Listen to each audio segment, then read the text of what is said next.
தாடகையின் வலிய நெஞ்சை ஊடுருவிய ராமபாணத்தின் வேகம். வணக்கம் நண்பர்களே. கடந்த பாடல்ல நம்ம என்ன பார்த்தோம்? அந்த பயங்கரமான தாடகை இருட்டு மழை மாதிரி கருப்பா காட்சி தந்து ஒரே சொல்லுள்ள கடலையே தூர்க்கிற அளவுக்கு கல் மழையை கல்லா மழையை பொழிஞ்சான்னு பார்த்தோம். ஆனா நம்ம ராமபிரான் வில்லில் இருந்து கிளம்பிய அம்பு மழை மூலமா அந்த கல் மழையை தடுத்தார்னு பார்த்தோம். இப்போ சும்மா தடுத்தா மட்டும் போதுமா? இந்த அநியாயத்துக்கு ஒரு முடிவு கட்ட வேண்டாமா? அடுத்ததா நம்ம கரிய செம்மல் ராமன் என்ன செய்தார்னு பார்க்கலாமா? வாருங்கள். சொல் ஒக்கும் கடிய வேகச்சூடு சரம் கரிய செம்மல் அல் ஒக்கும் நிறத்தினாள் மேல் விடுதலும் வைரக்குன்றக் கல் ஒக்கும் நெஞ்சில் தங்காது அப்புறம் கழன்று கல்லா புல்லார்க்கு நல்லோர் சொன்ன பொருள் என போயிற்று அன்றே. அடடா, கம்பருடைய சொல் விளையாட்டு இருக்கே, அற்புதம்! ஒவ்வொரு வரியும் ஒரு ஓவியம், ஒரு தத்துவம், ஒரு புயல். சொல் ஒக்கும் கடிய வெகச்சொடு சரம். அதாவது ஒரு வார்த்தை, சும்மா ஒரு பேச்சு, வாயிலிருந்து வரும் சொல். அதுவும் எத்தகைய சொல் தெரியுமா? நிறைமொழி மாந்தர்கள், அதாவது ஞானிகளும் சித்தர்களும் தவ வலிமை பெற்றவர்களும் ஒரு கோபத்துல சாபமா ஒரு வார்த்தை சொல்லிட்டா அதை யாராலையும் தடுக்க முடியாது இல்லையா? அந்த வார்த்தை எப்பேற்பட்ட வலியதையும் ஊடுருவி போயிடும். அதைப்போல கடிய வேகம், அதாவது கடுமையான வேகத்தோட புறப்படும் சுடுசரம், அதாவது சுட்டெரிக்கும் அனல் பறக்கும் ஒரு அம்பு. அந்த அம்புக்குத்தான் இத்தனை வேகம், இத்தனை வலிமைன்னு கம்பர் சொல்றார். கரிய செம்மல் அல் ஒக்கும் நிறத்தினால் மேல் விடுதலும். யார் இந்த அம்பை விடுறது? கரிய செம்மல், அடடா!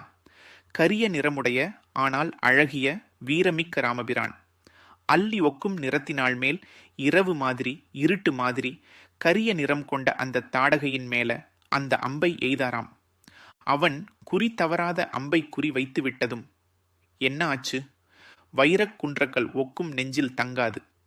அந்த தாடகையோட நெஞ்சு இருக்கே, சும்மா சாதாரண நெஞ்சு இல்லை.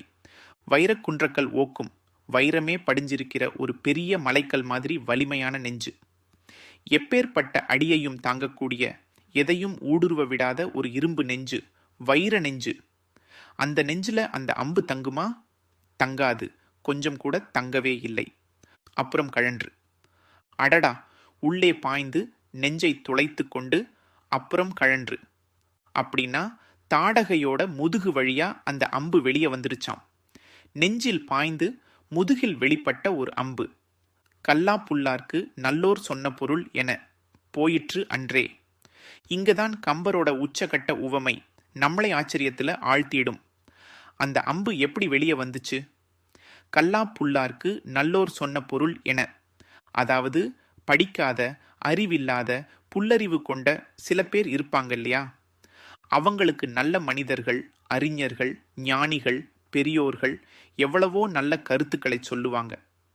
தம்பி, இப்படி செய்யாதே, இது தவறு, இப்படி செய், இது சரி, வாழ்க்கைக்கு இது நல்லதுன்னு எடுத்து சொல்லுவாங்க.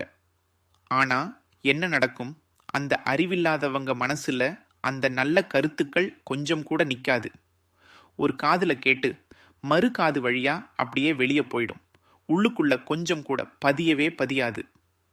அதுபோல ராமனுடைய அம்பு தாடகையின் வைர நெஞ்சில் புகுந்து அப்புறம் அப்படியே வெளியேறி போயிடுச்சான். என்ன ஒரு உவமை! ஒரு அம்பு வெறும் ஒரு ஆயுதம் மட்டும் இல்லாம அறத்தின் வடிவாக தீமையை ஊடுருவி அதை தன்வசப்படுத்த விடாமல் வெளியேறும் ஒரு தத்துவமாகவே கம்பர் நமக்கு உணர்த்துகிறார். அம்பு புறப்படுற வேகத்துல தாடகையோட நெஞ்சில தைச்சு மறுபக்கம் வெளியே போகுது. இது வெறுமனே ஒரு அம்பு பாய்ந்த கதை இல்லைங்க. அநீதி எவ்வளவு வலிமையா இருந்தாலும், அதை காப்பாற்றும் நெஞ்சம் எவ்வளவு கல்லா இருந்தாலும், அறத்தின் வடிவான ராமனின் அம்பு அதை ஊடுருவி தன் வேலையை செய்துவிடும் அப்படிங்கிறதை எவ்வளவு அழகா கம்பர் புரிய வச்சிருக்கார். ராமபிரானின் அம்பு வெறும் அம்பு மட்டுமல்ல, அது அறத்தின், சத்தியத்தின், நியாயத்தின் வடிவம் என்பதை கம்பரின் இந்த அற்புத உவமை நமக்கு உணர்த்துகிறது. அடுத்த பாடல்ல அந்த அம்பு பட்டதும் தாடகைக்கு என்ன ஆச்சுன்னு பார்ப்போம். அது ஒரு பிரம்மாண்டமான காட்சி. காத்திருங்கள்.